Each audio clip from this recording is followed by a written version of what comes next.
आणि आता 10च्या 25 मोठ्या आपण बातम्या बघूयात। नाशिकमधून माघार घेत असल्याची छगन भुजबळांची घोषणा। नाशिकचा तिढा अद्याप सुटलेला नाही। अमित शहांनी नाशिकसाठी माझं नाव सुचवलं होतं, त्यांचे आभार। भुजबळांची प्रतिक्रिया। छगन भुजबळांच्या निर्णयाचं स्वागत करतो। हेमंत गोडसे यांची प्रतिक्रिया। हेमंत गोडसे नाशिकसाठी इच्छुक। बारामतीतल्या काटेवाडीतून शरद पवारांच्या उपस्थितीत सुप्रिया सुळेंच्या प्रचाराला सुरुवात। पवारांच्या मूळ गावामधून सुप्रिया सुळेंनी प्रचाराचा नारळ फोडला।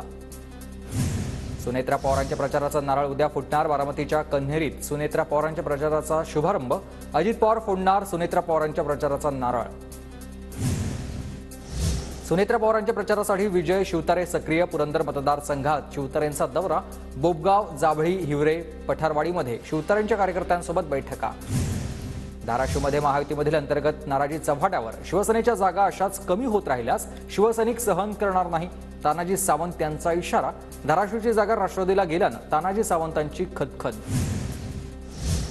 अजित पवारांकडून धाराशिवमधील नाराज कार्यकर्त्यांची मनधरणी। राष्ट्रवादीच्या सर्व कार्यकर्त्यांना अर्चना पाटील यांचं काम करण्याच्या सूचना। छत्रपती संभाजीनगरमधून संदीपान भुमरेंची उमेदवारी जवळपास निश्चित। 25 एप्रिलला सीएम शिंदेंच्या उपस्थितीत उमेदवारी अर्ज भरणार सूत्रांची माहिती आहे। ठाणे नाशिकची जागा देखील आम्हीच लढणार, शिरसाडांची माहिती। केंद्रीय मंत्री अमित शहांकडून लोकसभेसाठी उमेदवारी अर्ज दाखल। गुजरातच्या गांधीनगरमधून अमित शहा निवडणुकीच्या रिंगणात। अजित पवारांच्या निधीवरील वक्तव्याची निवडणूक आयोगाकडून दखल।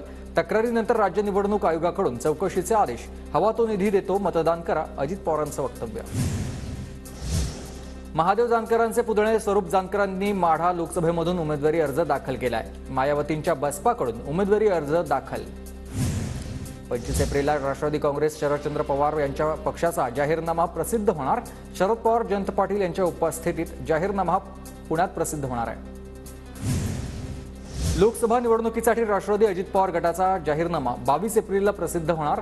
अजित पवार गटाचा जाहीरनामा भाजपच्या जाहीरनाम्याशी मिळता जुळता असेल।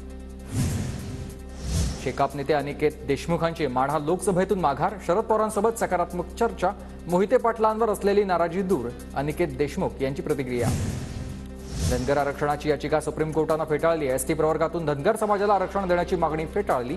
धनगर आणि धनगड वेगळे असल्याचा याआधी मुंबई उच्च न्यायालयाचा निकाल आहे। संभाजी ब्रिगेडचा लोकसभा निवडणुकीमध्ये महाविकास आघाडीला अधिकृत पाठिंबा। संभाजी ब्रिगेडचे अध्यक्ष प्रवीण गायकवाड यांची माहिती। भाजपच्या मनात भीती असल्यानंच इतर पक्ष फोडले। आदित्य ठाकरेंचा भाजपावर निशाणा।